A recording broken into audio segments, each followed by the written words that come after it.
पुणे विभागाच्या पदवीधर आणि शिक्षक मतदारसंघासाठी मतदार यादी नव्याने तयार करण्याची प्रक्रिया आज सुरू करण्यात आलेली आहे।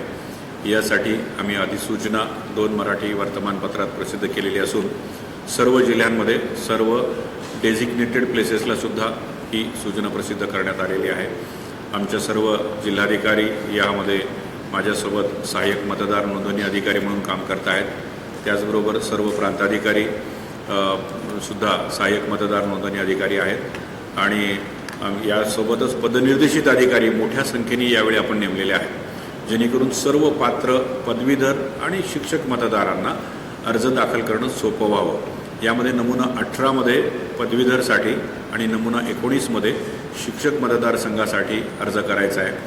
हा नमुना आमच्या वेबसाईटवर, माननीय निवडणूक आयोगाच्या वेबसाईटवर आणि सर्व जिल्ह्यांच्या वेबसाईटवर उपलब्ध आहे। हा नमुना डाउनलोड करून सुद्धा वापरता येईल।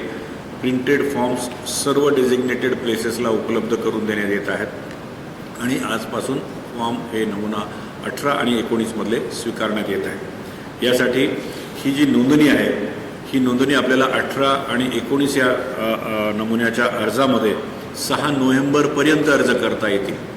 त्यामुळं जास्तीत जास्त संख्येने सर्व पात्र पदवीधर आणि शिक्षक मतदारांनी ही नोंदणी करावी, कारण ही नोंदणी नव्याने करण्यात येत आहे। दिस इज डी नोवो। तर डी नोवो प्रोसेस असल्यामुळे मागच्या वेळी आपलं नाव मतदार यादीत होतं म्हणून यावेळेस येईल असं अजिबात नाही। यावेळी प्रत्येकाला आपला फॉर्म नव्याने भरावा लागणार आहे। हे प्लीज समजून घ्या आणि आपण नव्याने फॉर्म भरा आणि हे 6 नोव्हेंबरपर्यंत आपण फॉर्म भरायचे आहेत।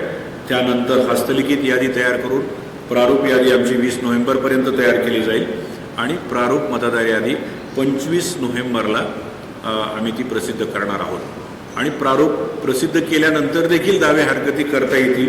ते दावे हरकती 25 नोव्हेंबर ते 10 डिसेंबरपर्यंत करता येतील आणि 10 डिसेंबरनंतर मग ते आलेल्या हरकती आणि दाव्यांच्यावर निर्णय करून आम्ही 30 डिसेंबरला अंतिम मतदार यादी ही प्रसिद्ध करणार आहोत।